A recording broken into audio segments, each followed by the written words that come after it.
बिस्मिल्लाहिर्रहमानिर्रहीम, अस्सलाम वालेकुम and a very happy good morning everybody. मैं हूं आपकी होस्ट हिना न्याजी और मेरे साथ है मिस्टर शमीम सुखेरा। हिना न्याजी, बहुत शुक्रिया आपका। और नाज़रीन, हम उम्मीद करते हैं आप बिल्कुल खैरियत से हैं और आज की सुबह का आगाज़ भी आपका बहुत अच्छा हुआ होगा। आज मौसम बड़ा सुहाना इसलिए है क्योंकि जहां एक तरफ हमें गर्मियां आती हुई दिखाई दे रही हैं, वहीं बाहर के मौसम में खुशगवार एहसास ये होता है कि कभी बारिश होती है, कभी ठंडी हवाएं चलती हैं, कभी गर्म हवाएं चलती हैं, दोपहर में गर्मी होती है, रातें ठंडी होती हैं। ऐसा करते हैं कि हम इटली वाले मामले में चलते हैं। इटली के करीब गैर कानूनी तारकीने वतन की कश्ती डूब गई। 28 पाकिस्तानियों समेत 60 अफराद की लाशें निकाल ली गई हैं। हलाक अफराद में 12 बच्चे भी शामिल हैं।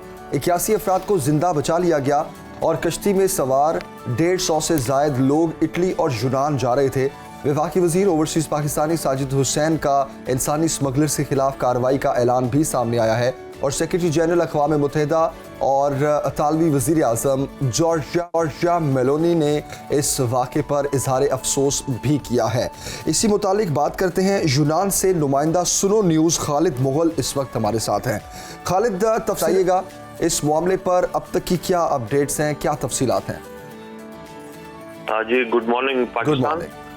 और हमारे वक्त 6 बज रहे हैं सब और छुट्टी का दिन था आज, लेकिन जो सानिया हुआ है जी वो बहुत ही दिलसोज सानिया है और तमाम पाकिस्तानी जो हैं यहाँ पर बहुत उदास हैं जी। ये 20 मीटर लकड़ी की किश्ती थी जिस पर तकरीबन more than 150 people were selling और ये लोग जो थे गैर कानूनी मुहाजिरीन थे। और सबसे बड़ी दिलसोज बात यह है कि इसमें अप्रॉक्सीमेटली 12 बच्चे भी थे, जिसमें एक 3 माह का बच्चा था और खवातीन भी उसमें शामिल थी। और जो गैर कानूनी मुहाजिरीन थे ये अफगानिस्तान, पाकिस्तान और सोमाली इसमें थे, ईरानी थे। तो तकरीबन 80 के करीब अफराद को जो है रेस्क्यू टीम्स ने रेस्क्यू कर लिया है। और इसके बाद जो पाकिस्तानी हमारे जो डूबे हैं इसमें वो तकरीबन मोर देन 40 पीपल देवर ठीक हो गया। खालिद मुगल साहब, ये भी बताइए कि पाकिस्तानियों की आपने बात की, क्या उनके इलाकों का पता चला है कि उनका ताल्लुक किस इलाके से है? देखिए जी, या उनकी शनाख्त हो सकी है? जी, शनाख्त हुई है और majority they are from Punjab. Okay. और जो कि embassy of Pakistan in Rome इस पर काम कर रही है, उनकी टीम जो है वो वहाँ पर उन्हें फौरन मुतहरिक हो गए थे और उन्होंने रवाना कर दी थी। और I think they also give the WhatsApp number और उन्होंने कहा कि जो भी हैं वो इस पे राब्ता कर सकते हैं और आप मतलब जिसके भी जो लोहाइकीन है वो राब्ता कर सकते हैं। और उसके बाद ये कि वो अभी एक बिल्कुल उसको कहते हैं वसूख के साथ एक नंबर बताएंगे और इलाकों का भी ऐलान करेंगे, क्योंकि अभी प्रोसेस चल रहा है कि जो बॉडीज हैं उनकी शनाख्त का और उनके लोहाइकीन को वो तलाश कर रहे हैं। और जो रिकवर हो गई हैं बॉडीज वो उनको वहाँ पर सर्द खाने में रखवा दिया गया है। और जैसे कि मजीद जो पाकिस्तानियों की जो बॉडीज हैं उनको तलाश किया जा रहा है। ठीक हो गया, सही। खालिद मुगल, बहुत शुक्रिया, आपने हमें यूनान से ज्वाइन किया और तफसील से इस मुतालिक बताया, क्योंकि कहा जा रहा है कि जो पाकिस्तानी इसमें शामिल हैं उनका ताल्लुक ज़्यादा का पंजाब से है और पंजाब के शहर भी गुजरात से जो कुछ लोग हैं गुजरात, लाला मूसा और इस इलाकों से ज़्यादा है। तो जारी बात है अपने प्यारों को जो है वो ज़रूर एक रहती है कि कब उनको पता चले कि वो जिंदा हैं या मर चुके हैं, तो किस तरह से राब्ता हो सके। और जमील, एक और मुल्क में जहाँ पर आपका उस तरह से राब्ता नहीं हो पाता, बहुत ज़्यादा मैं कहती हूँ कि एम्बिग्यूटी होती है, एक तजस्सुस भी होता है और परेशानी तो होती है क्योंकि ये बहुत बड़ा सानिया है और जो लोग इससे गुजर रहे होते हैं, जो फैमिली से गुजरी होती है, अल्लाह ताला बस उनको सब्र अता फरमाए, क्योंकि एक पूरा प्रोसेस है। फिर किस तरह से उनको पाकिस्तान मुंतकिल करना है, किस तरह से आना है, रेस्क्यू हो सके हैं नहीं हो सके, शनाख्त जारी है। तो ये सारा जो पूरा प्रोसेस है, इसमें जो लवाहिकीन हैं उनके दिल पर क्या गुजरती है, ये गम, ये तकलीफ, तो वही जानते हैं। और हिना, माजी में भी ये बहुत वाक़यात हुए हैं रिपीटेडली हुए हैं। और इसी तरह क्योंकि बीच समंदर में जब एक तूफानी आएगी तो कश्ती उल्टेगी ही, और वो इतनी कोई और वो एक तो वो ओवरलोड होती है, दूसरा वो बहुत मजबूत नहीं होती, वो कोई जहाज नहीं होता, वो छोटी सी कश्ती होती है। आप देखिए, मैं इसको जरूर रिलेट करना चाहूँगा पाकिस्तान के हालात के साथ। ये वो लोग हैं बेसिकली जो इलीगली पाकिस्तान छोड़कर किसी दूसरे मुल्क में जाना चाह रहे हैं। तो वो क्यों जाना चाह रहे हैं? वो रिस्क की तलाश में जाना चाह रहे हैं, वो एक अच्छी लाइफ चाहते हैं कि हम गुजारें, और या फिर वो पाकिस्तान वापस भी जब आए तो पाकिस्तान में या फिर उनकी एक अच्छी लाइफ हो जाए। तो किसी ना किसी तरीके से एक तगो-दो में जो इंसान लगा रहता है अपने लाइफस्टाइल, अपने लाइफ स्टैंडर्ड्स को बढ़ाने के लिए, अपने बच्चों के बारे में सोचता है। तो मैं तो ये कहूँगा कि ये भी मौजूदा हालात, आप इसको कह लें कि ये खुदकुशी ही है कि वैसे तो ये इलीगली उन्होंने काम किया, लेकिन देखें अगर यही हमारी हुकूमतें पाकिस्तान के लिए अच्छा सोच रही हों और पाकिस्तान हमारी तरक्की की राहों पर हो और हर शख्स यहाँ पर हैप्पी हो, तो कौन अपना मुल्क छोड़कर जाने को तैयार? बिल्कुल आपने सही कहा जमील। एक और यहाँ पर बहुत तकलीफदेह बात है कि जो बच्चे डिग्रीज हासिल कर लेते हैं, हमें सारी जिंदगी ये बताया जाता है कि जी आप ग्रेजुएशन कर लें, अच्छी यूनिवर्सिटी से डिग्री ले लें, उसके बाद आपकी नौकरी लग जाएगी और जिंदगी आसान हो जाएगी। लेकिन हालात इसके बिल्कुल बरक्स हैं। अगर हम बात करें नौजवानों की, तो इतनी मायूसी है हमारी कौम में जब वो डिग्रीज कंप्लीट कर लेते हैं अच्छे ग्रेड्स के साथ, अच्छी जो है ना जीपीए के साथ, जब वो पास आउट होते हैं अपनी यूनिवर्सिटी से, ग्रेजुएट होते हैं, आगे नौकरियां ही कोई नहीं है। अनएम्प्लॉयमेंट बहुत ज्यादा बढ़ चुकी है। नौजवानों में मायूसी, everybody wants to move abroad. आप किसी से बात कर लें जमील, पिछले हमने ब्रेन ड्रेन पर बड़े तफसील से बात किया। ब्रेन ड्रेन पे हमने बड़ी तफसील से बात किया और हम आने वाले दिनों में भी करेंगे कि पिछले साल 2022 में तकरीबन 8 लाख पाकिस्तानी मुल्क छोड़कर चले गए हैं। और ये 8 लाख वो लोग हैं जो हाईली क्वालिफाइड हैं और इनकी उम्रें 20 से 35 साल। तो आपके नौजवान बेसिकली मुल्क छोड़कर जा रहे हैं, और नौजवान ही आपका वो सहारा होते हैं जिन्होंने आपका फ्यूचर संभालना होता है, आपके मुल्क की बागडोर संभालनी होती है। तो खैर जनाब, अभी एक ब्रेक लेंगे। हाजिर होंगे ब्रेक के बाद। देखते रहिए सुनो पाकिस्तान, सुबह की हर बात। सुप्रीम कोर्ट अज खुद केस की समाअत पंजाब और सूबा खैबर पख्तूनख्वा की सूबाई असम्बलीज की तहलील और इन सूबों में मुमकिना तौर पर मुकर्ररा वक्त पर इंतखाबात के इनेकाद में ताख़ीर से मुताल्लिक़ अदालत उस्मा की तरफ से लिए गए अज खुद नोटिस की समाअत चीफ जस्टिस उमर अता बंदियाल की सरबराही में सुप्रीम कोर्ट का 9 रुकनी बेंच कर रहा है और सबकी नज़रें इस केस पर हैं। इस केस की दूसरी समाअत आज 11:30 बजे हो रही है और सबसे पहले तो इस पर हम तफसील से बात करते हैं। Senior analyst and anchor person Haroon Rashid sahab इस वक्त हमें ज्वाइन कर चुके हैं। Sir good morning. सबसे पहले तो मैं आपके तजुर्बे की बुनियाद पर यह पूछना चाहूँगा आपसे कि क्या इलेक्शन को लेकर हमारे आइन में ये जो इतना इबहाम है कि असम्बलियाँ टूटने के बाद 90 दिन के अंदर इलेक्शन होने हैं या नहीं होने, या आपके ख्याल में मामला कुछ और है? क्या ये मसला आइन में है या फिर नीयतों में? आइन में हरगिज कोई इबहाम नहीं है। आइन ये कहता है एक हुकूमत के ख़त्म होने के 90 दिन के बाद इलेक्शन होनी चाहिए।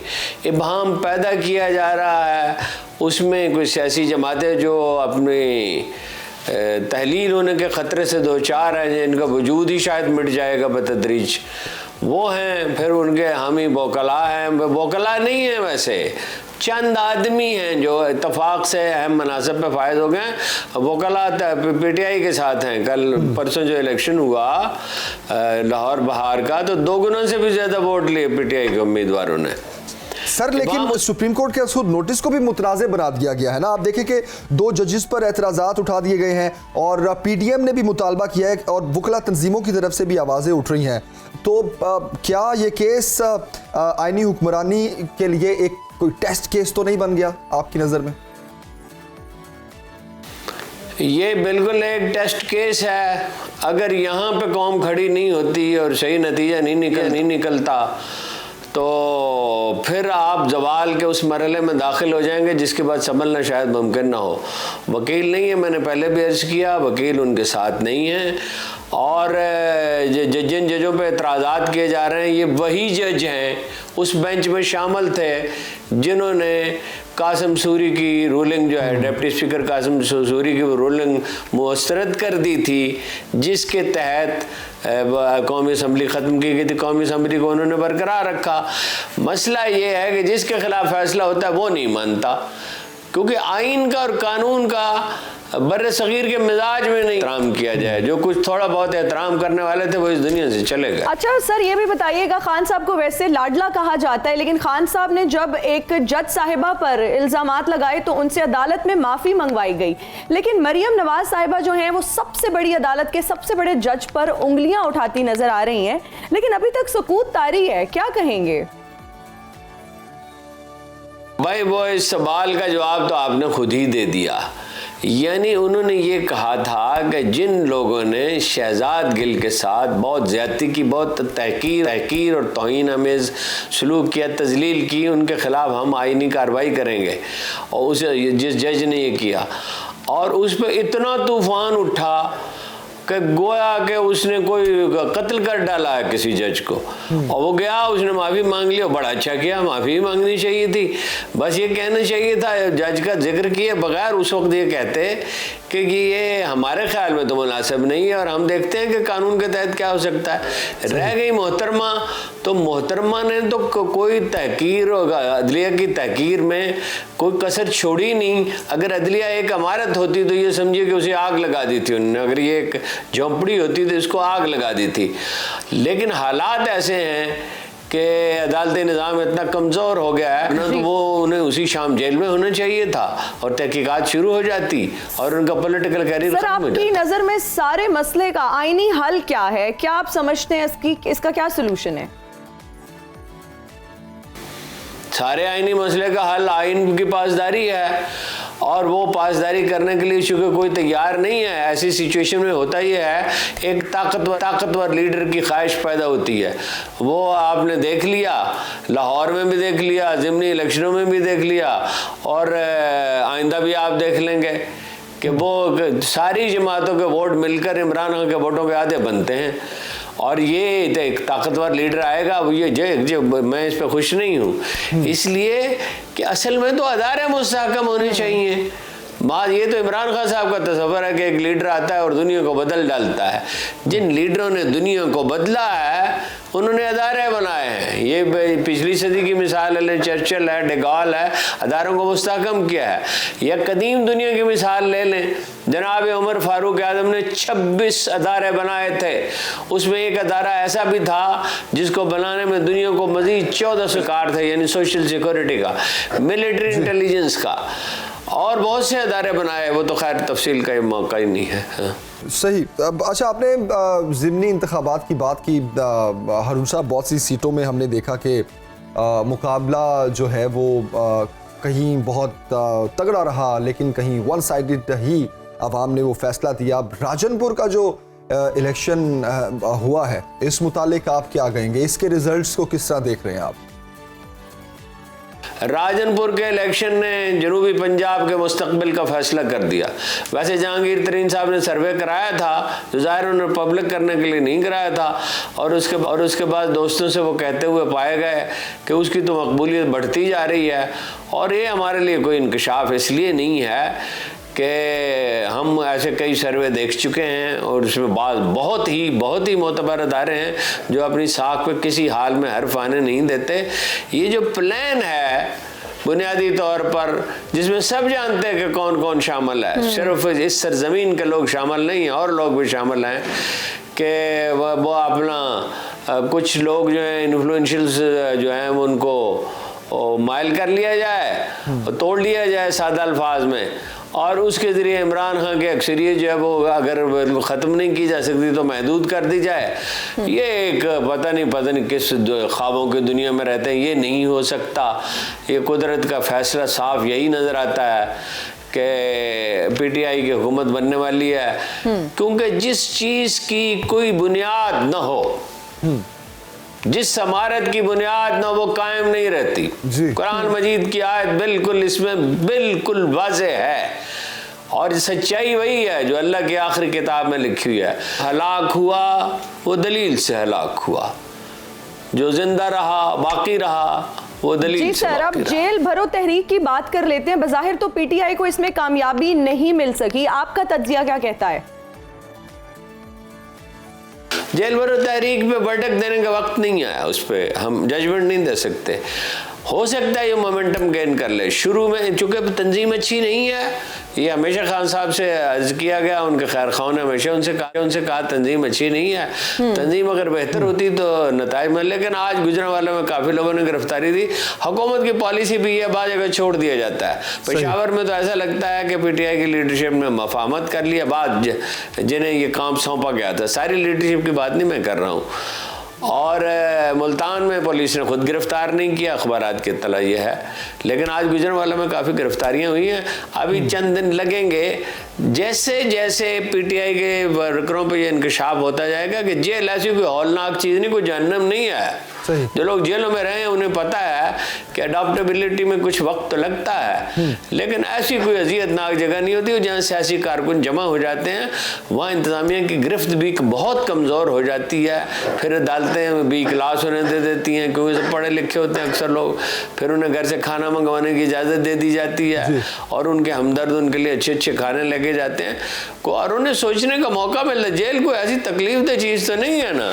इमाम इब्न तैमिया था कि जब उन्हें जेल में डाला गया तो उन्होंने कहा कि ये तो मुझे ऐसी एक नेमत मुयस्सर आई है कि जो कभी मुयस्सर ही नहीं आई थी। सही। अच्छा हारून साहब, आखिर में मैं चाहूँगा ये जो बयानिए की जंग चल रही है इस पर भी थोड़ी रोशनी डालें। आपके ख्याल में ये जो मरियम नवाज साहिबा की जानिब से कहा जाता है कि इमरान खान साहब को अदालतों से रिलीफ मिल रहा है, फिर इमरान खान साहब ये बाजवा साहब का नाम लेकर जो तनकीद करते हैं, ये जो एक बयानिए की जंग चल रही है इस पर आप क्या कहेंगे? देखिए, इमरान खान का तो एक बयानिया है, वो ये कहते हैं कि आम आदमी को उसके हुकूक मिलने चाहिए। अमल कितना होता है दूसरी बात है। परफॉर्मेंस बहरहाल उनकी बाकी हुकूमतों से बेहतर रही है। कोरोना से उन्होंने जंग की, उन्होंने मईशत को बेहतर किया, उन्होंने डैम बनाया, उन्होंने सेहत कार्ड बनाया जो अब तकरीबन मुअत्तल है, और भी शजरकारी की कई काम किए। नून लीग का कोई बयानिया नहीं है। नून लीग के पास लड़ाका जो जाहिल पसमानदा इलाके के खातीन होते हैं उन तक ताने हैं, उनकी तरह ताना जनी है, और वो ताना जनी करने वाले कौन है हमें पता है, तनख्वाहदार नौकर हैं। जी जी हारून रशीद साहब, बहुत शुक्रिया आपके वक्त का। तफसील से हमने इन तीन मामलात पर बात की। अब राजनपुर इलेक्शन में भी अब अच्छा बड़ी कोशिश भी की गई इस इलेक्शन को मुलतवी करवाने की, लेकिन खैर जनाब ये इलेक्शन हुआ और पीटीआई की एक वाज़ेह बरतरी यहाँ पर पीटीआई के कैंडिडेट की नज़र आई। दूसरी जानिब अदालती मामला और तीसरी जानिब ये जो एक अच्छा अब इंटरेस्टिंग पार्ट आपने देखा कि मरियम नवाज एंड इमरान खान जो हैं वो आमने सामने इस वक्त ट्विटर पर भी, तो ट्विटर पर जो एक अब डायरेक्ट जंग चल रही है, लफ्ज़ी जंग चल रही है। उस जंग में जो फॉलोअर्स हैं, जो लोग हैं, वो ये नहीं पूछ रहे कि किसने किसको क्या कहा, तो हाँ जी खान साहब ठीक कह रहे हैं या मरियम, वो ये पूछ रहे हैं ये इतनी इंग्लिश गाड़ी आपको लिख के किसने दिया। वो ये जंग चल रही है, वो ये जंग नहीं चल रही कि ओ क्या जवाब दिया। तो अंग्रेजी बहुत अच्छी है खान साहब की तो अंग्रेजी। अच्छा वो मैंने ट्वीट को मैंने ना 2-3-4 दफा खुद भी पढ़ा, ठीक है। यकीन जाने बहिना, मैं देखें इंटरनेशनली भी जो सियासतदान हैं उनकी भी मैं ट्वीट्स देखता हूँ, अमेरिकन जितनी भी स्टेट आप क्या कहना चाह रहे हैं कि मरियम नवाज साहिबा की अंग्रेजी इतनी अच्छी नहीं है? मैं ये नहीं कहना चाह रहा, मैं ये कहना चाह रहा हूँ आपकी एक बात करने की ज़बान, एक लहजा पता चलता है। जैसे अगर मैं कोई बात करूंगी तो आपको पता चलेगा कि Hina can say this, Hina can talk like this.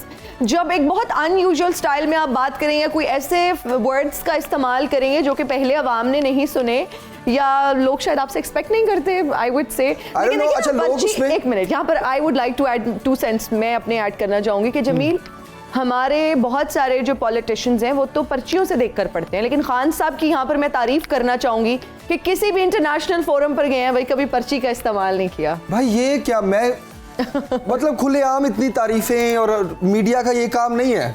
हम हमारा नहीं, हाँ पर्सनली ऑल द टाइम जो चीज अच्छी है मैं उसकी तारीफ कर रही थी। ये देखिए ये बात अच्छी कि खान साहब होना इस हद तक तो ठीक है कि चले बहुत गरजे वो बरसे एक इंटरनेशनल फोरम्स पर, ठीक है, लेकिन पर्ची के बगैर असल चीज ये कि उनकी कारकर्दगी कैसी थी इस पर भी बात करें ना। बिल्कुल, कि वो क्या कारकर्दगी थी खान साहब, उन्होंने मुल्क के लिए ज्यादा से ज्यादा बॉर्डर्स मिला दिए, कहीं जाकर लोगों ने इतना जो है ना वावेला मचाया। ये एक ब्रेक लेते हैं जनाब, ब्रेक के बाद हाजिर होंगे। देखते रहिए सुनो पाकिस्तान।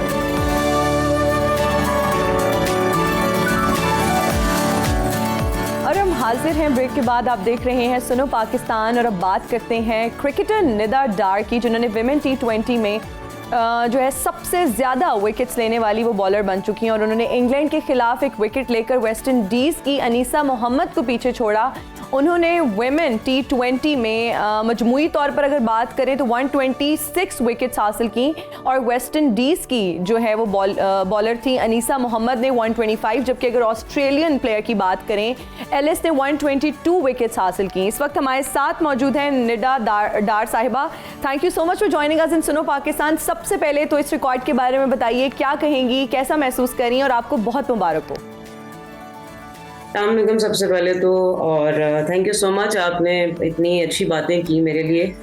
डेफिनेटली एक एजाज़ है और बड़ी खुशी फील होती है जब आप इस तरह के माइलस्टोन कंप्लीट करते हो। बट डेफिनेटली मेरा ये माइलस्टोन अपना नहीं है, मेरा गोल ये नहीं है। बस I want to be good allrounder for Pakistan और इंशाल्लाह तक दुनिया में भी मेरा गोल है अपना। और ज़्यादा खुशी तब होगी जब मैचेस ज़्यादा पाकिस्तान को जितवाऊं। बिल्कुल से बहुत अच्छी और खूबसूरत बात की आपने निदा, क्योंकि हम देखते हैं अक्सर जो प्लेयर्स हैं जो उनकी पर्सनल एक कामयाबी एक रिकॉर्ड होता है तो वो उसकी सेलिब्रेशन में वो शायद इस चीज़ को भूल जाते हैं कि टीम का विन करना या मैचेस विन करना भी बहुत ज़रूरी है। आपने बहुत अच्छी बात की है, लेकिन अगेन मैं सबसे पहले आपकी अचीवमेंट की ही बात करूँगा, क्योंकि पाकिस्तान का एक बड़ा नाम है आप, और पाकिस्तान की विमेन क्रिकेट टीम की पहचान बेसिकली आपके नाम से है। तो आप इस अचीवमेंट को किसके नाम करेंगी और वो ख़वातीन जो स्पोर्ट्स में ख़ासतौर पर क्रिकेट में आना चाहती हैं उनको आप क्या पैगाम देंगी? देखिए जी, परफॉर्मेंसेस तो हमेशा पाकिस्तान के नाम पे ही होती हैं और मेरी जो परफॉर्मेंस है आई गेस मैं अपने पाकिस्तानियों के नाम ही करूँगी जो हमें हमेशा से सपोर्ट करते आए हैं। और अब क्रिकेट पाकिस्तान में बहुत ज़्यादा हो चुकी है, लड़कियों की क्रिकेट भी ज़्यादा हो चुकी है। तो आई गेस अब तक जो मैंने पूल देखा है लड़कियों का काफ़ी बढ़ चुका है और जो आने वाले लोग हैं, जो यंग टैलेंट है, वो भी बहुत ज़बरदस्त एनर्जाइज है बहुत ज़्यादा इस चीज़ के लिए कि हम पाकिस्तान के लिए खेलें।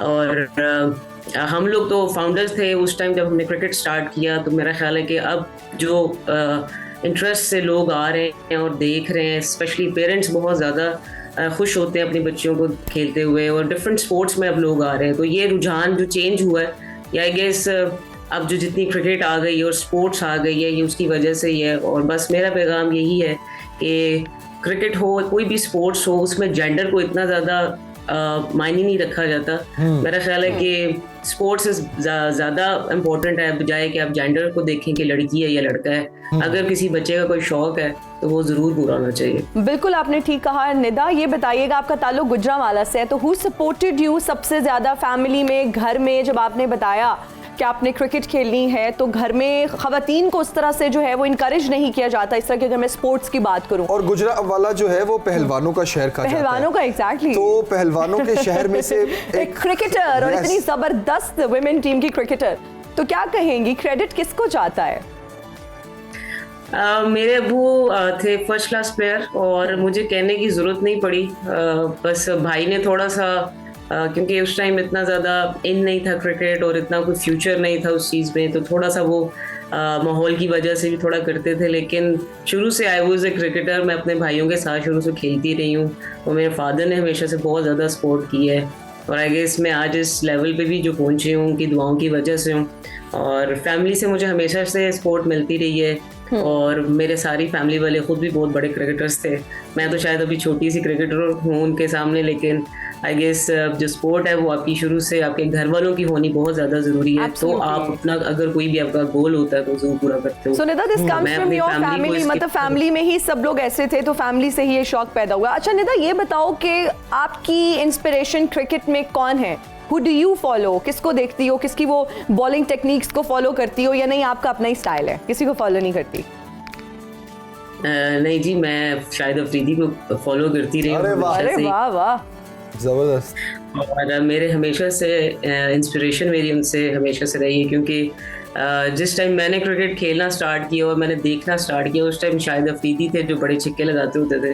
और मैं हमेशा से ख्वाहिश करती थी कि मैं भी इस तरह की क्रिकेटर बनूं कि लोग मैं आऊं तो लोगों को मेरी प्रेजेंस का पता चले कि निदा डार आई है। तो आई गेस मैं हमेशा से उनको ही फॉलो करती रही हूँ और अब तक मेरी इंस्पिरेशन उनसे है, क्योंकि अक्सर उनकी जब मैं बात भी सुनती हूँ तो उनकी बात में भी वो एक एग्रेशन शो होता है कि वो बताते हैं कि इंटेंट क्या होती है खेलने की, तो डेफिनेटली उनको ही फॉलो करते हैं। सही। अच्छा निदा, मैं ये भी जानना चाहूँगा, आपने कहा कि मैं एक गुड ऑलराउंडर बनना चाहती हूँ, तो एज अ बॉलर तो एक ये एजाज रिकॉर्ड आपके नाम हो गया, तो एज अ ऑलराउंडर आप अपने आप को कहाँ देख रही हैं और आने वाले दिनों में किस पोजीशन पे आप जिस तरह मेहनत भी कर रही होंगी उसके लिए? देखिए, मैं पहले से ये कह रही हूँ कि बॉलिंग में मेरा आई नो कि एक माइलस्टोन है, पर it was not my definite milestone. मैं चाहती भी नहीं थी कि कोई इतना, मैं बॉलिंग पे इतना ज़्यादा फोकस मेरा नहीं है, बेसिकली मेरा बैटिंग में ज़्यादा, लेकिन अल्लाह की मर्जी थी कि शायद मुझे एजाज़ ये मिलना था। और अभी तक टॉप 10 ऑलराउंडर्स में हूँ मैं। मेरी कोशिश ये है कि मैं इंशाल्लाह ताला टॉप पे फिनिश करूँ जब भी मैं फिनिश करूँ अपना करियर। अच्छा निदा, जितनी भी खवातीन आपको देख रही हैं, जितनी भी यंग लड़कियां आपको देख रही हैं जो कि स्पोर्ट्स में आना चाहती हैं, क्रिकेट में आना चाहती हैं, क्या आप उनको मैसेज देना चाहेंगी? बहुत सारे लोग हैं जो कि फॉलो करते हैं, अब बहुत सारे लोग ऐसे हैं जो अब मुझसे भी इंस्पायर होते हैं और कहते हैं कि हमें आप जैसा खेलना है। और मेरी बस उन सब लोगों से यही एक रिक्वेस्ट है कि आप इंस्पिरेशन लोगों से ज़रूर लें, लेकिन अपने आप को दी बेस्ट समझें, अपने आप को हमेशा दी बेस्ट अपने आप को परफॉर्म करवाएं और हमेशा से ये कहें कि मैंने इससे भी बढ़कर बनना है। क्योंकि आप जब अल्टीमेट गोल सोच लेते हो तो फिर आपकी विशेस कम होना शुरू हो जाती हैं, या आप उसको दोबारा से ऊपर लेके जाने की कोशिश नहीं करते। तो आई गेस आपको हमेशा बढ़ते रहना चाहिए, मूव फॉरवर्ड करना चाहिए। बिल्कुल, बहुत अच्छी बात की आपने। नई चीजें सीखनी चाहिए। बिल्कुल। अच्छा निदा, आप वर्ल्ड कप में पाकिस्तानी टीम की परफॉर्मेंस पर क्या कहेंगी? हमने 4 में से 3 मैच हारे, 1 जीते, तो क्या क्रिकेट टीम को कुछ मुश्किलात हैं या उस तरह से सपोर्ट नहीं किया जा रहा, या what do you think performance जो है वो बहुत अच्छी ना होना, उसके पीछे क्या रीज़न है एज अ टीम? देखें जी, अगर आप वाकई में इंडिविजुअली अगर आप देखें तो लड़कियों ने बहुत अच्छा परफॉर्म किया है, और अगर एज अ टीम अगर आप देखें तो हमने इंडिया का मैच बहुत अच्छा खेला, 150 का टारगेट दिया, हम ओवर द लाइन क्रॉस नहीं कर सके। वेस्ट इंडीज़ के गेम्स में हमने मैच बहुत अच्छा खेला, आयरलैंड से हमने जीता। इंग्लैंड, क्योंकि टॉप 4 टीम ऐसी है जो आपको एक डेफिनेट डिफरेंस नज़र आता है उनमें कि वो लड़कियों में और हम लड़कियों में फ़र्क इस वजह से क्योंकि they have a lot of exposure और उनके पास बहुत सारे अपॉर्चुनिटीज़ हैं खेलने की। डेफिनेटली उनके पास लीग्स बहुत ज़्यादा हैं खेलने की, इंटरनेशनल, जिससे आप ग्रूम करते हो बेसिकली। और मुझे लगता है कि हमारा थोड़ा एक्सपोजर कम है और हमारे पास बड़ी टीम्स के अगेंस्ट खेलने वाली सीरीज जो है वो कम है। अगर हमें एक्सपोजर भी ज़्यादा मिल जाए और सीरीज अच्छी टीम्स के अगेंस्ट खेलने को मिल जाए, एक कम्पिटिटिव क्रिकेट खेलने को मिले, तो आई गेस हम लोग भी उसी तरह खेल सकते हैं। और क्योंकि अभी तक पाकिस्तान में लीग्स नहीं है लड़कियों की, क्योंकि इस साल इंशाल्लाह ताला अभी हमारे PSL में एग्जीबिशन मैचेस आ रहे हैं, इंशाल्लाह ताला वो एक स्टेप फॉरवर्ड है PCB की तरफ से, जिसमें हम लोगों को बहुत ज़्यादा फील होगा डेफिनेटली जब लड़कियां बाहर से भी आएंगी, कुछ एक एक्सपीरियंस हम लेंगे तो हम लोग भी आगे बढ़ने की कोशिश करेंगे। लेकिन सितंबर में अभी तक अनाउंस हुई भी है हमारी लीग। मुझे जहाँ तक लगता है कि हमें इस तरह की जब लीग्स मिलेंगी, हम बाहर वाली लीग्स भी जब जाके खेलेंगे तो डेफिनेटली हम उनके करीब पहुंच जाएंगे। और आई गेस बिल्कुल उससे बड़ा फर्क पड़ता है, करने के लिए बहुत ज्यादा जरूरी है। यू राइट निदा, PSL देख रही हैं आप, फॉलो कर रही हैं, कौन सी टीम फेवरेट है आपकी? मुल्तान सुल्तान। अरे वाह जबरदस्त। Nida Dar, thank you very much for joining us और once again many congratulations। अच्छा जो है वो एक ये माइलस्टोन है और ये एक बड़ी अचीवमेंट है। पाकिस्तान का नाम रोशन होना, एक प्लेयर का पूरी दुनिया की क्रिकेट टीम्स में उभर कर सामने आना, तो ये आपके लिए भी एजाज़ है, पाकिस्तान के लिए। बिल्कुल निदा डार, आपका बहुत शुक्रिया, thank you so much and you are inspiration for lot of women watching out there. और शादियों का जिस तरह से जमील आपको पता है सीजन है, हम पहले भी बात करते रहे कि दिसंबर नवंबर से आउट होने जा रहे हैं, बस अब खत्म होने जा रहे हैं, तो कुछ जो है ना शादियां अभी भी हो रही हैं और कुछ तो स्टार्स की भी शादियां हो रही हैं। तो बात करते हैं उशना शाह की जी शादी हो रही है हमजा अमीन के साथ और शादी की तकरीबात का आगाज़ हो चुका है। अदाकारा की अगर बात करें उशना शाह की तो इंस्टाग्राम पर उन्होंने स्टोरी अपनी शेयर की जिसमें उन्होंने माइयों की तस्वीर भी शेयर की, जिसमें दुल्हा जो है वो हाथ में पान लिए स्टेज पर अदाकारा के पहलू में बैठे हुए हैं। और अगर ड्रेसिंग की बात करें तो उष्णा शाह ने अपनी माइयों पर गोल्डन कलर का ड्रेस पहना हुआ है, और उनके अगर फियांसे की बात करें तो उन्होंने ब्लैक एंड वाइट में पेंट शर्ट पहनी हुई है, आई गेस, यस। और उसके अलावा अगर हम डिज़ाइनर्स की बात करें तो जमील, डिज़ाइनर्स की भी बड़ी एक वो होती है, मतलब एक्साइटमेंट लेवल भी कहीं और होता है, क्योंकि वो सारे डिज़ाइनर्स ये चाह रहे होते हैं कि सेलिब्रिटीज़ के लिए वो जोड़े डिज़ाइन करें। फिर सेलिब्रिटीज़ के लिए भी अपने बिग डे के लिए जोड़ा डिसाइड करना थोड़ा सा मुश्किल हो जाता है, और बहुत सारे ये सब काम चल रहा होता है, और जब बहुत सारे ऑप्शंस होते हैं तो फिर आप ज्यादा कंफ्यूज हो जाते हैं। लेकिन पूरे इवेंट को, ड्रेस से लेकर पूरा इवेंट,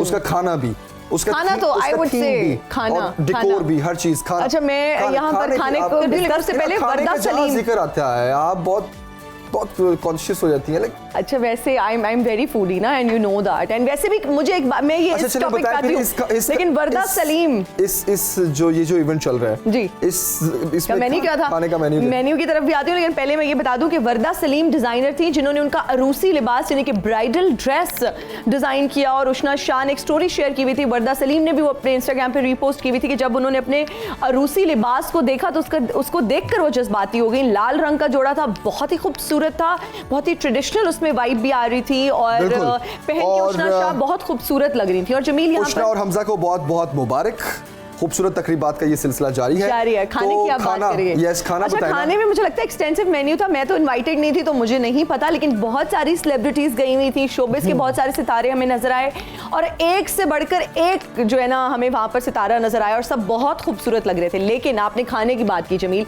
यहाँ पर मैं एक कल्चर से बात जो है ना लिंक करना चाहूंगी, क्योंकि मेरा ताल्लुक मियाँ वाली से अगैन मुझे बताने की जरूरत है, बट बहुत सारे लोग जो आज पहली दफा मुझे देख रहे हैं तो उनके लिए अर्ज है कि मियाँ वाली, और मियाँ वाली में शादी पे कहते हैं कुछ ना हो, कोई डेकोर, खाना अगर अच्छा है ना, मतलब आपकी शादी बेस्ट है।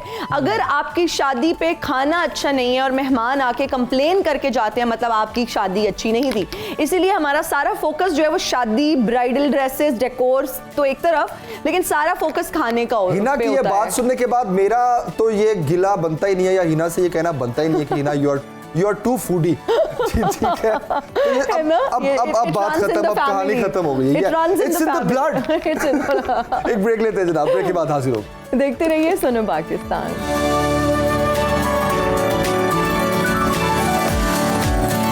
वेलकम बैक टू सुनो पाकिस्तान। बात होगी आपकी सेहत की, और जिस तरह हम अक्सर पेन मैनेजमेंट पर बात करते हैं, तो आज हम कायरोप्रैक्टिक्स पर बात करने जा रहे हैं, क्योंकि ख़ास तौर पर रीढ़ की हड्डी की मैकेनिकल बीमारियों की तशखीस, इलाज और रोकथाम से मुतालिक है ये। तो रीढ़ की हड्डी की एडजस्टमेंट जो है, इसकी सेहत को जो है वो कायरोप्रैक्टिक्स बेहतर बनाती है। तो बुनियादी इलाज की जो ये टेक्निक है, इस थेरेपी को जो है वो 1890 में स्टार्ट किया गया था, और आप देखें कि जहां हम फिजियोथेरेपी की बात करते हैं, वहीं कायरोप्रैक्टिस जो है इसकी भी एक बहुत अहमियत है, और लोग पेन मैनेजमेंट के लिए इसको बहुत ज़्यादा अपनाते हैं। तो इस पर तफसील से बात करना भी बहुत ज़रूरी है। जमील, और हमारी स्पाइनल कॉर्ड का जो है वो डायरेक्टली लिंक होता है हमारे नर्वस सिस्टम के साथ, और नर्वस सिस्टम जो है वो पूरी बॉडी को कंट्रोल करता है।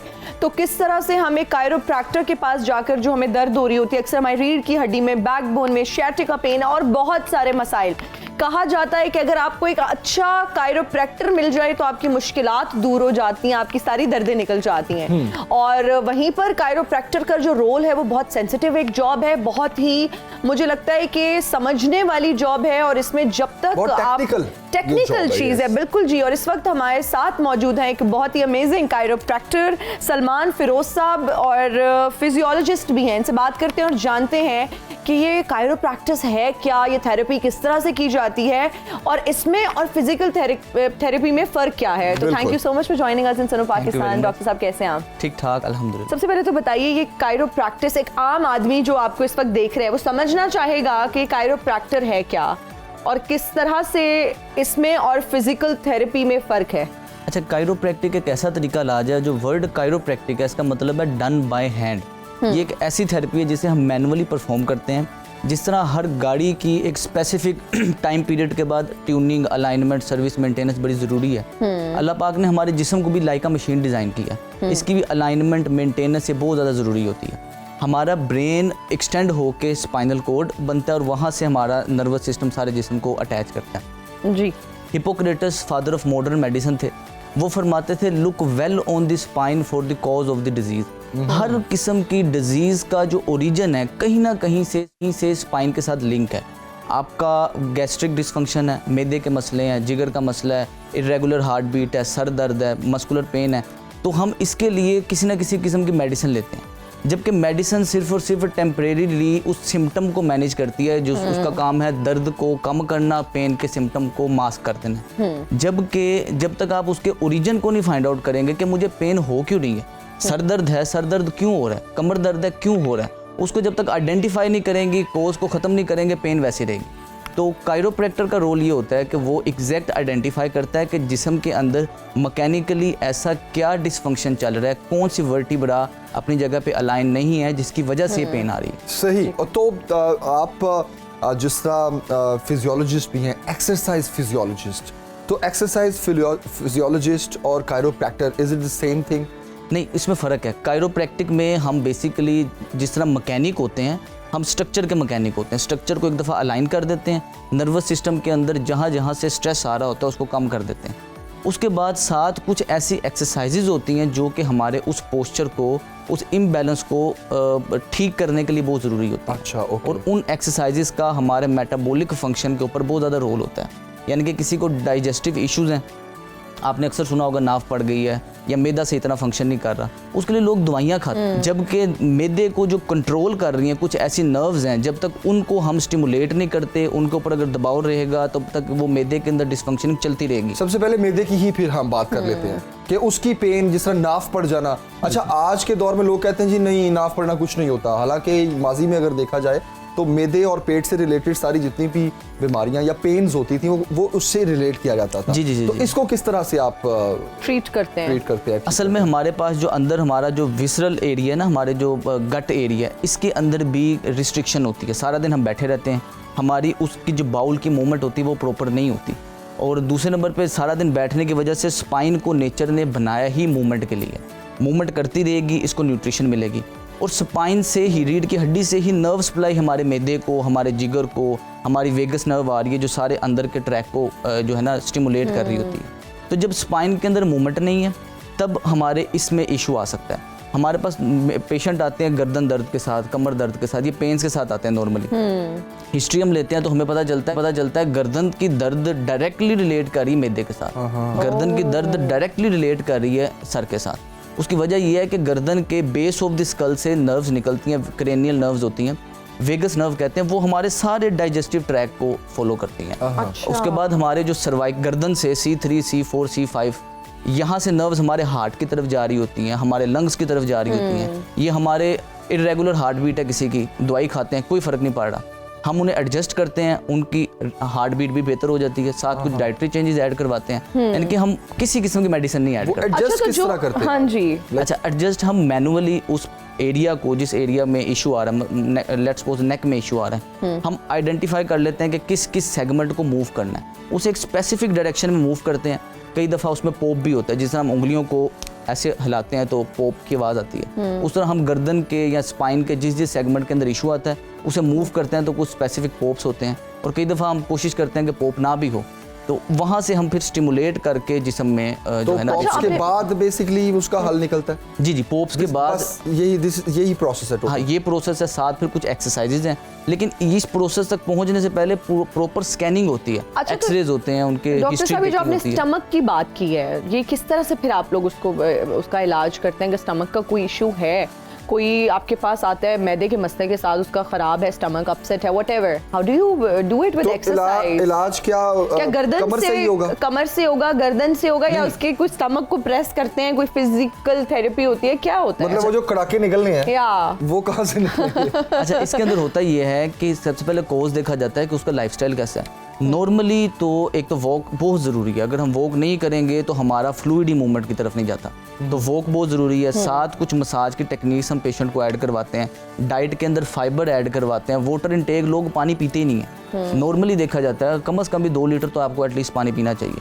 हमारे पास पेशेंट आते हैं, उनसे हम हिस्ट्री लेते हैं, पानी को कब पिया था आपने सुबह, तो पूरे दिन में 2 गिलास पानी के अंदर लोग सरवाइव करते हैं। और हम बड़ी एज के पेशेंट्स को देखें तो उनका ये होता है कि कोशिश ये लोग करते हैं कि एक ही वजू के अंदर 4-4 नमाजें गुजर जाएं तो पानी ना पीना पड़े, बार बार पेशाब ना आए, तो लोग पानी पीते नहीं हैं। और वाटर इज़ लाइफ, पानी अगर हम पीते रहेंगे तो हमारे अंदर सारा फ्लूइड है, 70% तो हम टोटल फ्लूइड हैं। तो हम उनकी वाटर इनटेक ऐड करवाते हैं, उन्हें एक्सरसाइज ऐड करवाते हैं, साथ कुछ बाउल मूवमेंट को बेहतर करने के लिए कुछ स्टिमुलेशन होती हैं, वो प्रैक्टिकल टेक्निक्स होती हैं, वो हम मैनुअली उसको जैसे मोबिलाइज करते हैं उसमें बेहतरी आती है। अच्छा डॉक्टर साहब, आपकी ये जो जॉब है, जो कायरो प्रैक्टिस है, यूर कायरोप्रैक्टर, तो ये बहुत एक हसास और कहा जाता है ख़तरनाक तरीका इलाज है, क्योंकि थोड़ी सी भी कोताही जो है वो आपको हमेशा के लिए खुदा न खास्ता माजूर कर सकती है।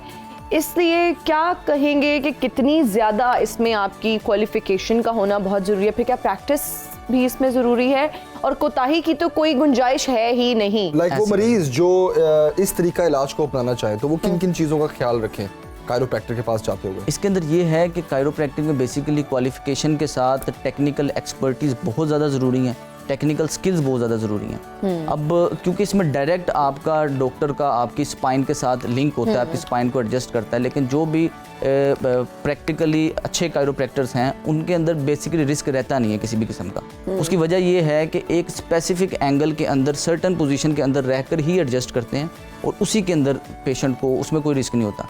हमारे पास जो सबसे छोटी एज का पेशेंट आता है उसकी उम्र 3 मंथ है, और जो सबसे बड़ी एज का पेशेंट है उसकी उम्र 96 ईयर है। और नॉर्मली जो यंग लोगों की आजकल तादाद ज़्यादा है, जो सॉफ्टवेयर इंजीनियर्स हैं, जिनका ज़्यादा देर IT प्रोफेशनल्स हैं, आजकल इनकी बहुत ज़्यादा पेशेंट्स की तादाद आ रही है, और उनकी वजह सिर्फ और सिर्फ ये है कि बैक पेन, नेक पेन, बस इसके बहुत ज़्यादा पेशेंट्स आ गए हैं। एक टाइम ये था कि 40 साल की एज के बाद जाकर इस तरह के मसले आते हैं। अब लिटरली 17 साल के लड़के, बच्चे इस पेन के साथ हमारे पास आते हैं। अच्छा डॉक्टर साहब, ये जो एक और टर्म हम अपनी रोज़मर्रा ज़िंदगी में सुनते हैं कि जी चुक पड़ गई है, कोई भारी चीज़ उठाई है, I don't know what do we call it, लेकिन दर्द निकल आई किसी जगह से, कोई ऐसा ही भारी चीज कमर पे उठा ली, ऐसा पड़ जाता है, बिल्कुल कोई मसल शायद पुल हो जाता है, आई डोंट नो, बट नाड़ पे नाड़ चढ़ जाना या चुक पड़ जाना हम अपनी जबान में कहते हैं, उसका क्या तरीका इलाज है और उसके लिए फिर कितने सेशंस लेने की जरूरत होती है? क्या उसका भी इलाज परमानेंटली किया जा सकता है?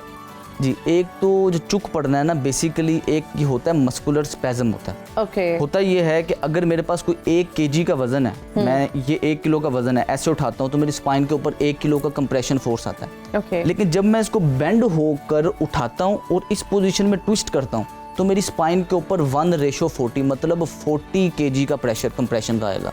और अगर ये 1 किलो की मैं मिसाल देता हूँ, लोग 50-50 किलो की बोरी उठाते हैं इस पोजीशन में, तो उनकी स्पाइन के ऊपर उसी को आप 40 से मल्टीप्लाई कर दें, अगर 10 किलो उठा रहा है तो 400 किलो का कंप्रेशन प्रेशर आता है। इतना ज़्यादा प्रेशर उनकी डिस्क स्लिप कर देता है।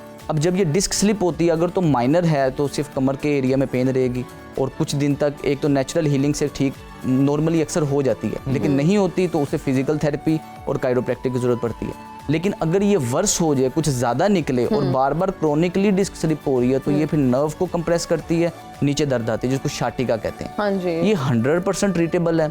इसके लिए हमें स्पेसिफिक स्पाइन के आसपास के कुछ मसल्स होते हैं, सबसे पहले जहाँ से प्रेशर पड़ रहा होता है उसको रिलीज़ करते हैं एडजस्टमेंट से, ताकि नर्व थोड़ी सी स्टिमुलेट रहे। दूसरे नंबर पे उन मसल्स को हम एक्सरसाइज से स्ट्रेंथन करते हैं ताकि उसके अंदर दर्द बिल्कुल ख़त्म हो जाए। तो मैक्सिमम भी कोई बहुत स्लो ठीक हो, बहुत क्रोनिक पेन है और स्लो ठीक हो, यानी कि हमारे पास 15-15 साल के पुराने पेशेंट्स आते हैं और लगातार टांग में दर्द, सुन्नपन और पेशाब पे कंट्रोल कम है उस दर्द की वजह से, तो इस पेशेंट को मैक्सिमम 4 मंथ लगते हैं। और क्रैम्प्स जो पड़ते हैं, लोगों के मसल्स जो हैं वो मुड़ जाते हैं, जी, क्या उसका भी इलाज? अच्छा, क्रैम्प्स जो है ना, क्रैम्प एक ऐसी चीज़ है जिसका इलाज हर किसी के पास खुद है। होता ये है, क्रैम्प पड़ने की एक ही वजह है कि हमारे अंदर फ्लूइड इम्बैलेंस हो जाता है, हम पानी की मिकदार कम पीते हैं, या हमारी डाइट के अंदर फाइबर्स की मिकदार कम है, यानी कि सैलड की मिकदार कम है। अगर आप प्रॉपर तरीके से सैलड लें और पानी की मिकदार अपनी प्रॉपर रखें, आपको क्रैम्प्स नहीं आते। नॉर्मली एथलीट्स अपने जिस्म को बहुत ज़्यादा यूज़ करते हैं, फीमेल जो जिनकी डाइट में पानी बहुत कम मिकदार में इस्तेमाल करते हैं, रात को सोते हुए काफ में क्रैम्प आता है। तो इस क्रैम्प का यही इलाज है कि आप प्रॉपर तरीके से पानी पिएं और डेली एक सलाद का आप बाउल लाजमी इस्तेमाल करें, उससे ही ऑटोमेटिकली हमारे अंदर मैग्नीशियम की डेफिशिएंसी होती है वो पूरी हो जाती है, पोटाशियम की डेफिशिएंसी होती है वो पूरी हो जाती है, ठीक है। क्रैम्प्स आना बंद हो जाता है। अच्छा डॉक्टर साहब, मैट्रेस का कितना इंपॉर्टेंट रोल है जिंदगी में? बहुत सारे लोग ये कहते हैं कि जी आपका मैट्रेस बहुत स्टिफ होना चाहिए, फिर एक स्कूल ऑफ थॉट ये भी है कि जी आपका स्प्रिंग मैट्रेस हो, बड़ा कंफर्टेबल होना चाहिए, रात को आपको स्लीप के लिए बहुत, फिर मेडिकेटेड मैट्रेस और पता नहीं बहुत सारी ऐसी चीजें आजकल मार्केट में और अब अवेलेबल pillows हैं। किस तरह पिलोज भी किस्मों बना के गए आना हैं, शुरू हो फ्ला गए। Pillow, dream pillow, sleep pillow, पता नहीं क्या क्या, ठीक है। So what do you recommend कि सोते हुए एक तो पोस्चर इज वेरी इंपॉर्टेंट, बहुत सारे लोगों का पोस्चर खराब होता है और फिर उससे कमर की दर्द, गर्दन की दर्द और वो फिर सर में दर्द रहता है और फिर आपकी फिजिकल एक्टिविटी बहुत मुतासिर होती है। एक तो सोने का पोस्चर बताएं कि क्या होना चाहिए, किस तरह से सोना चाहिए, तकिए का भी बता दें और मैट्रेस का भी बता दें। इस तरह है कि सबसे पहले जो मैट्रेस है ना आपका, सबसे पहले तो ज़मीन पे नहीं आपने सोना। लोग अच्छा। अक्सर कोशिश करते हैं कि ज़मीन पे सोएं, ज़मीन पे सोना हमारे स्पाइन के लिए नुकसानदेह है, पहले नंबर पे। दूसरे नंबर पे ये नहीं, है कि जमीन पे मैट्रेस डाल के भी नहीं सो सकते। अच्छा, ज़मीन पे सोने का मतलब ये होता है कि आपने जब भी सोकर वापस उठने की पोजीशन है तो आपका एक ज़मीन से खड़े होने का फासला बहुत ज़्यादा होता है, तो उसके अंदर आपने झुके हैं फिर उठे हैं, कमर के अंदर चुक पड़ने का वो एपिसोड होने के चांसेस ज़्यादा होते हैं। ओके, बेड पे आपने सोना है सबसे पहले तो बेड के ऊपर जो आपका मैट्रेस हो वो स्प्रिंग नहीं होना चाहिए। अच्छा, स्प्रिंग इस वजह से नहीं होना चाहिए कि जो आपकी सरफेस जिस पे आप सो रहे हैं वो वोबली नहीं होनी चाहिए, वो स्टेबल अच्छा, रहे। ठीक है। बेड की सरफेस स्टेबल होती है, चारपाई की सरफेस भी स्टेबल नहीं होती, तो चारपाई पे नहीं सोना, सोना बेड पे ही है। अब बेड के ऊपर जो गद्दा होगा डॉक्टर स्प्रिंग साहब नहीं जिनके होगा। घरों में चार पाइयां क्या वो फेंक दें या कोई वो जाया उसको करते टाइट हैं? करवा लें, हाँ, उसको बहुत ज़्यादा टाइट बहुत ज़्यादा टाइट करवा लें, अच्छा। ऐसे तख्त ताकि वो टाइट रहे, स्टिफ हो जाए। दूसरे नंबर पे जो आपका बेड है, बेड के ऊपर जो गद्दा होना चाहिए, गद्दा स्प्रिंग वाला ना हो, स्प्रिंग के अलावा कोई भी हो चलेगा। अब स्प्रिंग के अलावा काफ़ी किस्म के मैटर्स हैं जो कि पर्सन टू पर्सन हर किसी के जिस्म के साथ चेंज होते हैं, कि किसी को नरम सूट करता है, किसी को सख्त सूट करता है। इसके अंदर जो सिंपल थंब रूल है वो ये है कि जो लोग हैवी वेट हैं, कमज़ोर हैं, वजनी है, मोटे लोग हैं, उनको हार्ड मैटर्स पे नींद ठीक आ जाएगी, उनकी स्पाइन के लिए हार्ड मैटर्स ठीक है। अच्छा, लेकिन जो लोग कमज़ोर हैं उनके लिए हार्ड, जो बारीक हैं, एक्टोमर्फ हैं, उनके लिए हार्ड मैटर्स नुकसानदेह है। हार्ड मैटर्स उन्हें चुभेगा, उन्हें नींद नहीं कंफर्टेबल आएगी। उनके लिए थोड़ा सा सॉफ्ट मैटर्स होना चाहिए। ठीक है, सोते हुए जो आपका पिलो होगा कम से कम 4 इंच का पिलो होना चाहिए, ठीक है। और पिलो होना चाहिए पोलिएस्टर का। अच्छा, पोलिएस्टर का होना पिलो होता है, सॉफ्ट होता है, और आपने रखना नेक पे है। नॉर्मली लोग कई गर्दन पे हाँ, तो रखते हैं, सर के नीचे नहीं रखते? सर के नीचे नहीं रखना, नेक पे रखना है, और नेक के प्रेशर से वो गर्दन के खुद ब खुद ऑटोमेटिकली शेप ले लेते हैं। अच्छा, सोना आपका पिलो 4 इंच का होगा। ज़्यादा बेहतर ये है कि आप करवट लेकर सोएं, जिस टाइप पे आप कंफर्टेबल है, राइट और लेफ्ट। दोनों टांगों के दरमियान एक आपने कुशन लाजमी रखना है। जैसे आपकी टांगे आपस में जुड़ते हैं, घुटने आपस में जुड़ते हैं, तब आपकी स्पाइन के ऊपर स्ट्रेन आता है। आपके दोनों टांगों के दरमियान वो एक पिलो हो ताकि आपका घुटने आपस में ना जुड़े, तो इस पोजीशन में आप सोएंगे। दूसरे नंबर पे आपने कोशिश ये करनी है कि जिस तरह पिलो आपने डबल नहीं लेने, और सोने से पहले मोबाइल का जो इस्तेमाल है कोशिश करें बेड पे ना करें। बेड के ऊपर हम मोबाइल का इस्तेमाल करते हैं, गर्दन ना चाहते हुए भी आपकी टेढ़ी मेढ़ी होती रहती है, और स्ट्रेस भी आ रहा होता है। स्ट्रेस आ रहा होता और है, आंखों पे कितना स्ट्रेस आ रहा आंखों होता पे स्ट्रेस आ रहा होता है। उल्टा लेटना इंतहाई नुकसानदेह स्पाइन के लिए, नहीं लेटना। करवट लेके लेटें, सीधा लेट सकते हैं, करवट लेके लेट सकते हैं। है? मतलब जो लोग उल्टा लेटते हैं that is not good for बहुत हेल्थ। नुकसानदेह, स्पाइन एक्सटेंशन में जाती है, ऊपर से गर्दन आपकी एक साइड पे मुड़ जाती है। राइट या लेफ्ट सांस लेने के लिए तो गर्दन मोड़ेंगे ना, मतलब आप राइट सो या बिल्कुल कोशिश करें स्ट्रेट सो जाएं। नहीं, करवट लेके सोएं। डॉक्टर साहब, बच्चे जो हैं वो तो सोते ही उल्टा है, बच्चे तो बच्चों मासूम होते हैं। उनका क्या उनको क्या बच्चों का क्या करें? बच्चों माँ का बाप तो सबसे favorite परेशान, position हाँ होती जी। है कि वो उल्टा सोते हैं, बच्चों को करवट दिला के आप सुला दें, सोए हुए बच्चे को या फिर जहाँ सोए हुए मर्जी ले बच्चे जाएं। को हाँ, आप चेंज करवा दें। चेंज करवा दें, कुछ बिल्कुल। दिन बच्चे को आदत रहेगी, उसके बाद उसका नर्वस सिस्टम खुद ब खुद उसे करवट नहीं, ये लेगा। तकिया जो है ये सर के नीचे नहीं रखना, ये सर मुझे के आज नीचे पता नहीं चला है। वैसे मैं तो सर के नीचे रख के सोती हूँ, मतलब गर्दन के नीचे रखना है। गर्दन के नीचे रखना है, हमने सपोर्ट देनी होती है गर्दन को। हाँ। सर को सपोर्ट देंगे, गर्दन के ऊपर मैं तो प्रेशर सर रहेगा। को सपोर्ट देके सोती हूँ डॉक्टर। सलमान फिरोज साहब, बहुत शुक्रिया, Thank you so very much for joining, और बहुत इम्पोर्टेंट ये डिस्कशन थी। मैंने तो बहुत कुछ सीखा, मैंने भी बहुत कुछ सीखा। और हम उम्मीद करते हैं नाज़रीन कि आपने भी इनकी बातों से सलमान साहब की बहुत कुछ सीखा होगा। ये वो छोटी छोटी प्रैक्टिसेस हैं जो हमें अपनानी चाहिए ताकि हम लॉन्गर टर्म में इस तरह की किसी भी बीमारी या पेन को हम ना फेस करें और एक हेल्दी लाइफ गुजारें। अगेन, हेल्दी लाइफस्टाइल के लिए एक्सरसाइज बहुत जरूरी है। Walk जितना करें, आप डॉक्टर अपने साहब आप ने को यही एक्टिव कहा है। रखेंगे उतना ही आप अच्छी जिंदगी गुजारेंगे। बिल्कुल जी, और डॉक्टर साहब ने जिस तरह से कहा है कि वॉक करें ताकि बॉडी में फ्लूइड्स मूव करें, आपका खाना इजीली डाइजेस्ट हो जाए। आपकी जो बैकबोन है उसको भी मूवमेंट की ज़रूरत होती है, जितना अच्छा वो मूव करेंगे, आप लोग वॉक करेंगे और पानी भी पिएं, टिका के पिएं। जमील माशाल्लाह से बहुत ज़्यादा पानी पीते हैं, गुजारा ही नहीं वैसे है दैट मेरा इज़ अ तो पानी गुड का। Habit, Yes. मैंने नोटिस किया है। मुझे भी आई थिंक आपसे ये सीखने की ज़रूरत है, कोई अच्छी हैबिट्स को अडॉप्ट कर लेना चाहिए। नाज़रीन, यहाँ लेते हैं एक ब्रेक, हाजिर होंगे ब्रेक के बाद। देखते रहिए सुनो पाकिस्तान, सुबह की हर बात।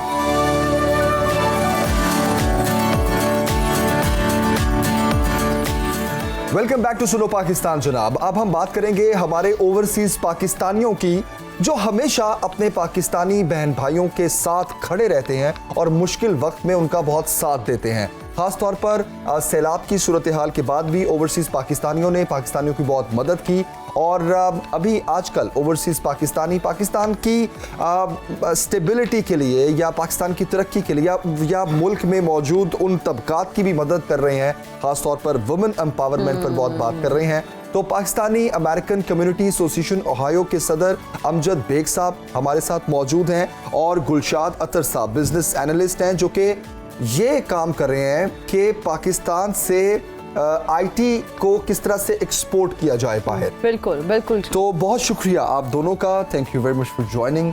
तो ओवरसीज पाकिस्तानियों के लिए community association of Pakistani American जो है ये किस तरह से काम करेंगे, सबसे पहले तो मैं ये जानना चाहूँगा आपसे।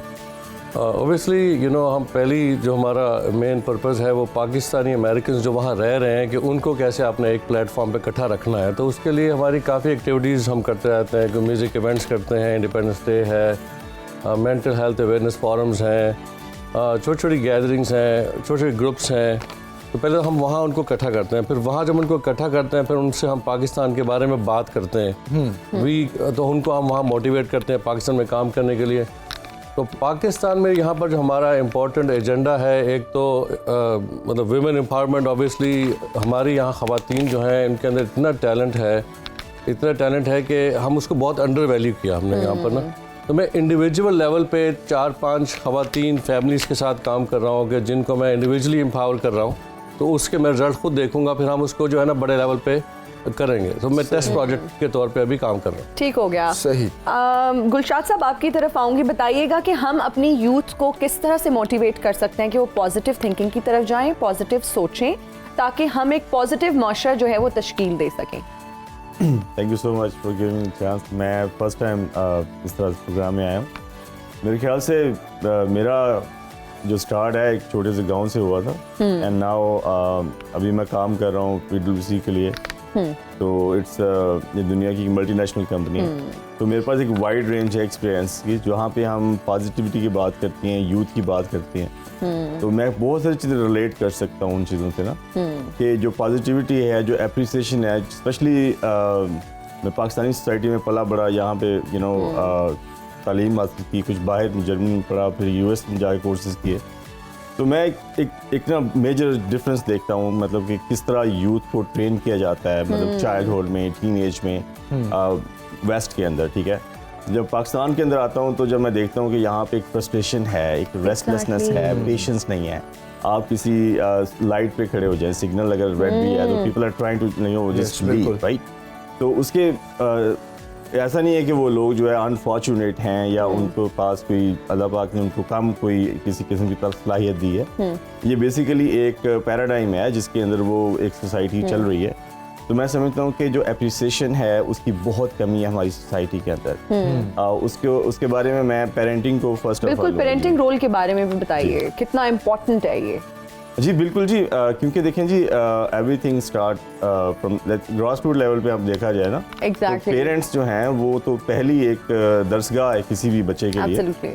तो मैं अपने मुआशरे में आई वाज डिस्कसिंग अमजद भाई अर्लियर यस्टरडे कि एक जो बच्चे को डिस्करेज करना है, ठीक है, कि एक बच्चा जो है वो हर दफ़ा सुनता है no for every reason, right. तो उससे क्या होता है कि उसके अंदर का जो एक फूल है, जो उसने एक इंसान बनना है, जो अल्लाह पाक ने उसको एक इंडिविजुअल यूनिकनेस उस इंसान के अंदर है, उस बच्चे के अंदर जो उसने कल को he might be another Einstein, right. लेकिन हमारे मुआशरे में थोड़ा सा ये एक अनफॉर्चुनेट है बात के एक ऑर्थोडॉक्स सिस्टम चलता आ रहा है कि हम बच्चों की एबिलिटीज को डिस्करेज करते हैं, उनको फ्रीली। ये आपने इतनी इम्पोर्टेंट बात की है, इसको गुलशाद साहब अपने नाज़रीन के सामने थोड़ा हम खोल के भी बयान करते हैं। बेसिकली जिस तरह दिलशाद साहब ने कहा कि नो कहना ये वेस्ट में तो ये कल्चर है ही नहीं। बिल्कुल। इसकी एक मिसाल है, वो मिसाल ये है कि जब एक बच्चा किसी सोफे पे या बेड पे बैठ के खा रहा है तो हम पाकिस्तानी ये कहते हैं कि यहाँ मत खाओ,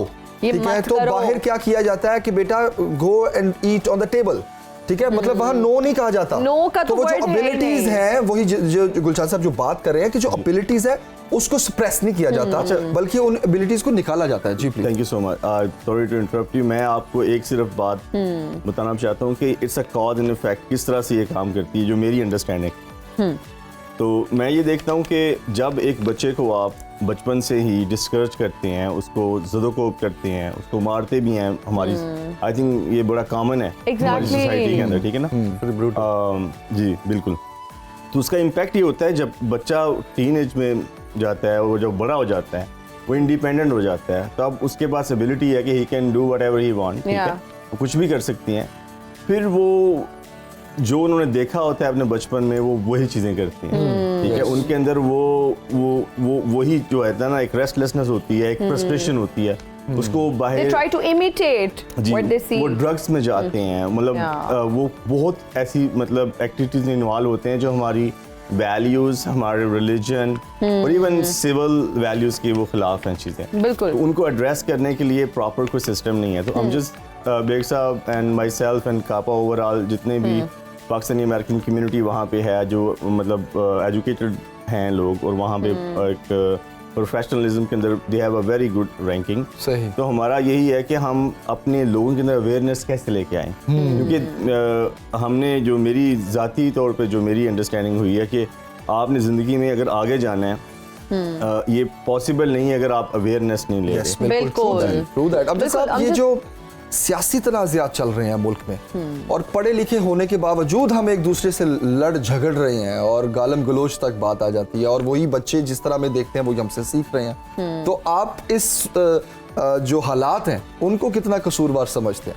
इंटरेस्टिंगली जो मैंने पाकिस्तान में देखा है कि हमारे सियासी तनाज़ात की बजाय घरेलू तनाज़ात बहुत हैं। हम Exactly. उन्हीं में बहुत बिजी हैं। जो मैंने यहाँ देखा है, जो सियासी तनाज़ात हमारे ओवरसीज़ के लिए कंसर्न है बेसिकली, कि हम थोड़े से उस स्पेस से बाहर निकल आए कि घरेलू तनाज़ात से बाहर निकल। तो हमारे लिए सियासी तनाज़ात जो हैं, आई थिंक हमारा सलूशन यही है पाकिस्तान के लिए कि सारी पार्टीज़ को बैठ के for the sake of country एक जो है ना मेमोरेंडम साइन करना चाहिए फ्यूचर में, कि कभी भी जो है इतना अपने आप को मत गिराएं सियासत में कि लोग, सारी दुनिया हम पे हंसे।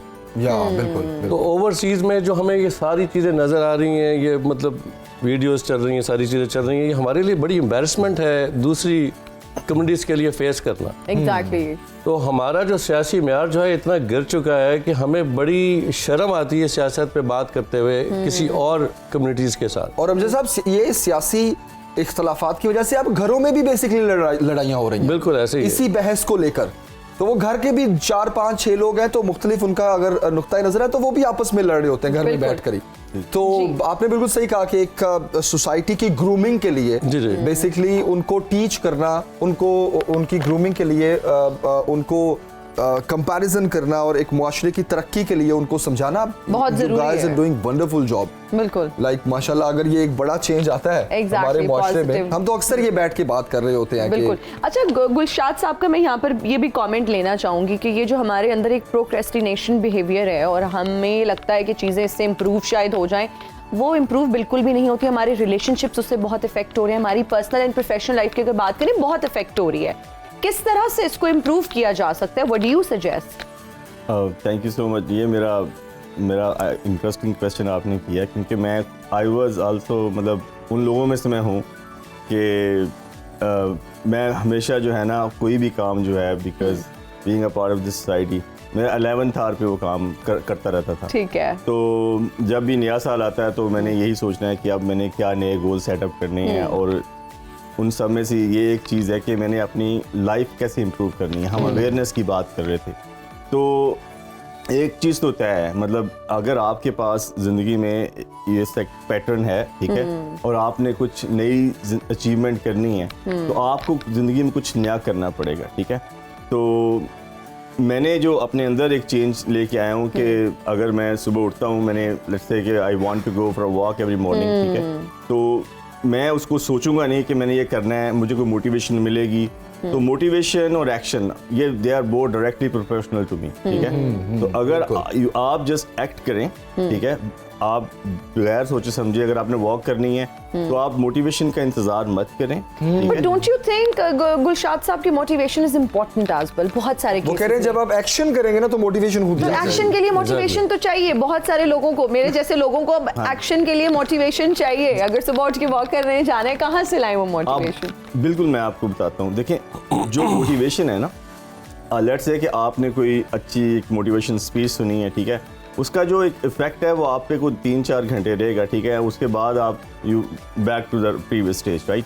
लेकिन जो एक्शन है ना, जो एक्शन जो आपको मोटिवेशन देता है, ठीक है ना, वो आपके अंदर एक डिटर्मिनेशन लेके आता है। वो जो मोटिवेशन आपके अंदर लेके आता है ना, that will take you for a long time. बिल्कुल बिल्कुल, ये समझिए ऐसे है कि आप अगर वॉक करना शुरू किया है तो आप स्प्रिंट पे जब पहुंचेंगे तो वो बेसिकली मोटिवेशन आपको लेके जाएगी, लेकिन वॉक का एक्शन करना आपके लिए बड़ा जरूरी है। Without thinking you need to go. बिल्कुल। गुलशाद साहब एंड अमजद साहब, thank you very much for joining. Time की कमी है, वरना आपसे मजीद भी बहुत बहुत सारी बातें थी जो हमने करनी भी थी। बिल्कुल, मुआशरे के एक चेंज के लिए बेसिकली जो आप काम कर रहे हैं वो बहुत ज्यादा उसको अप्रिशिएट भी करना चाहिए, और आपके लिए ढेरों दुआएं भी कि अल्लाह ताला आपको मजीद इसमें कामयाबी दे कि आप पाकिस्तान में इस बड़े चेंज के लिए, हालांकि आप बैठे पाकिस्तान से दूर हैं, लेकिन फिर भी आप चाह रहे हैं कि हमारा मुआशरा बदले और पाकिस्तान का एक अच्छे अल्फाज में पाकिस्तान का जिक्र किया जाए। और आप खुद भी इतने, माशाल्लाह, आपसे बात करके इतनी खुशी हुई, इतनी पॉजिटिव अप्रोच है आपकी,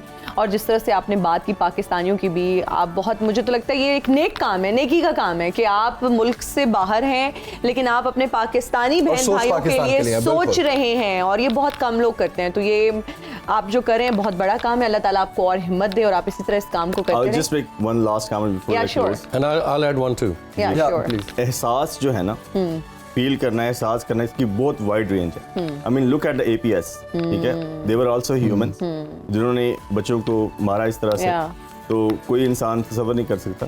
तो एहसास जो है उसको जगाना एक दूसरे में बहुत जरूरी है, बिल्कुल, उसकी बहुत कमी है। बिल्कुल बिल्कुल, खूबसूरत बात की आपने। बिल्कुल बिल्कुल। And I'll add at the end कि हमारे जो माशरे में जजमेंटल अप्रोच जो है ना, हम उसको ख़त्म करें तो ये माशरा बड़े आसानी से आगे बढ़ सकता है। ये आपने मेरे दिल की बात की है। Get rid of this judgmental approach. लोग क्या कहेंगे, हम If you want to groom, just kill the judgmental approach inside your brain. बिल्कुल, ये As a nation, That's why as a important. nation. बहुत इंपॉर्टेंट है ये। That's true. एक ब्रेक लेते हैं जनाब, ब्रेक के बाद हाजिर होंगे। देखते रहिए सुनो पाकिस्तान, सुबह की हर बात।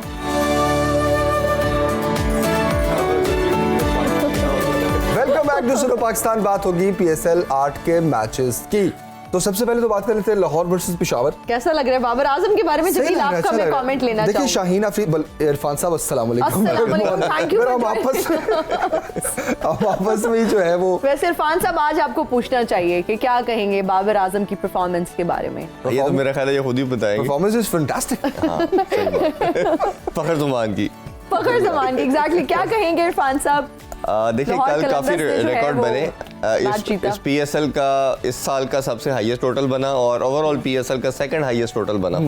पहले 247 था, 241 हुआ, और उसके बाद हम फखर की जितनी तारीफ करें उतनी कम है। जिस तरह उन्होंने 10 छक्कों के साथ 96 किए 42 बॉल्स पे, 230 का ऑलमोस्ट स्ट्राइक रेट था। बहुत शानदार इनिंग्स, बहुत शानदार। फिर इसी तरह अब्दुल्ला शफीक की बड़ी शानदार इनिंग्स। मैं बड़े टाइम से कह रहा था कि अब्दुल्ला शफीक को टीम में होना चाहिए, हाँ बट जी। हमें कल पता चला कि वो बीमार थे, उसकी वजह से वो इंक्लूजन नहीं हो पा रही थी। कामरान गुलाम ने बहुत रन्स किए हैं, बट वो लंबे फॉर्मेट के ज़रा अच्छे प्लेयर हैं।